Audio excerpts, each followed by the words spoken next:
बहुत समय पहले की बात है। अम्बाला शहर के पास एक गरीब लोगों की बस्ती हुआ करती थी, जहाँ के लोग भीख मांगकर ही अपना गुजारा किया करते थे। वो इलाका एकदम पिछड़ा हुआ था। उसी इलाके के दो भिखारी थे, एक स्वरूप और छोटू। दोनों में काफी अच्छी मित्रता थी। एक दूसरे के डेक को समझना, एक दूसरे के काम आना, आपस में सहयोग देना दोनों को अच्छी तरह आता था। दोनों पास के एक सिग्नल पे भीख मांगने जाते और रोज शाम को बस्ती लौटते। ऐसा रोज चलता रहता था। कोई मौसम, कोई त्योहार, उनको कोई फर्क ना पड़ता। आखिर भिखारियों के लिए क्या त्योहार, क्या मौसम। एल छोटू अकेला था, उसका कोई ना था, अपितु स्वरूप का पूरा परिवार था। पर इतनी घनिष्ठता होने पर भी दोनों में एक बात बिल्कुल अलग थी, और वो था उनका भीख मांगे का तरीका।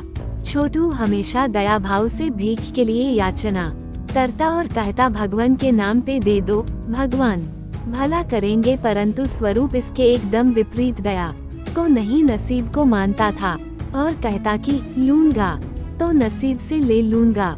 आने जाने वाले लोग छोटू को भीख दे जाते और कोई एक दो लोग ही स्वरूप को देते। लोगों को लगता कि स्वरूप भिखारी होने पर भी अकड़ू है। समय बीतता गया, दिन गुजरते रहे। दोनों की दिनचर्या वही रही, मगर कभी ना कभी वक्त अच्छा हो या बुरा बदलता जरूर है।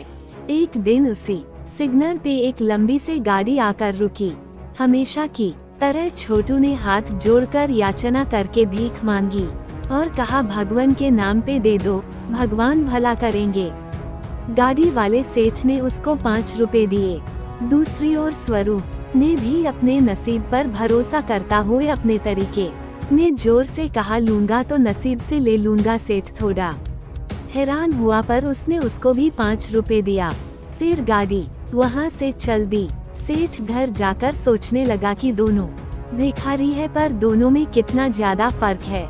एक हाथ जोड़कर मांगता है और दूसरा अपनी तैश में नसीब पे भरोसा करते हुए। सेठ ये सब सोचकर रात भर सो ना सका। उसने उन दोनों को आजमाने की सोची। उसने सोचा कि देखता हूँ कैसे नसीब से किसी को क्या मिलता है।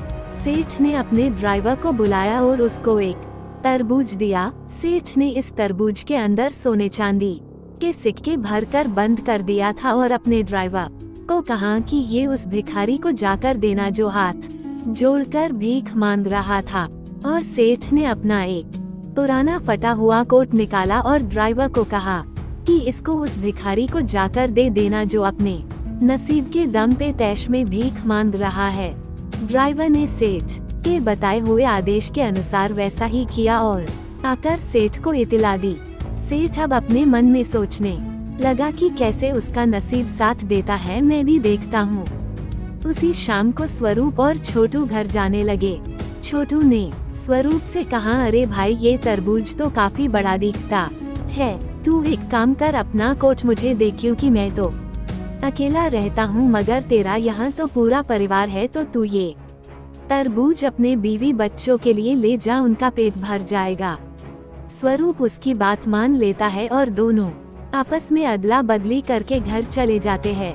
अगले दिन सुबह सेठ उसी सिग्नल पे आता है तो देखता है कि हाथ जोड़कर भीख मांगे वाला भिखारी आज भी भीख मांगे आया हुआ है।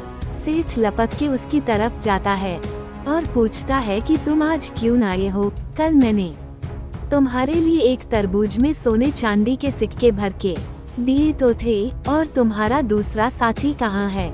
इतना पूछने पर छोटू भिखारी उसको पूरी बात बताता है और कहता है कि कैसे उसने वो तरबूज दूसरे भिखारी को देकर उसका कोट ले लिया। ये सब सुन के सेठ दंग रह जाता है और मान जाता है कि दूसरा भिखारी एकदम सही कहा करता था, लूंगा तो नसीब से ले लूंगा।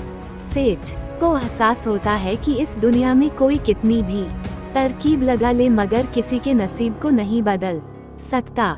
जिसको जो मिलना है वो मिलकर ही रहता है, किसी के किए कुछ नहीं बनता। ऐसे और कहानी के लिए लाइक और सब्सक्राइब करें। धन्यवाद।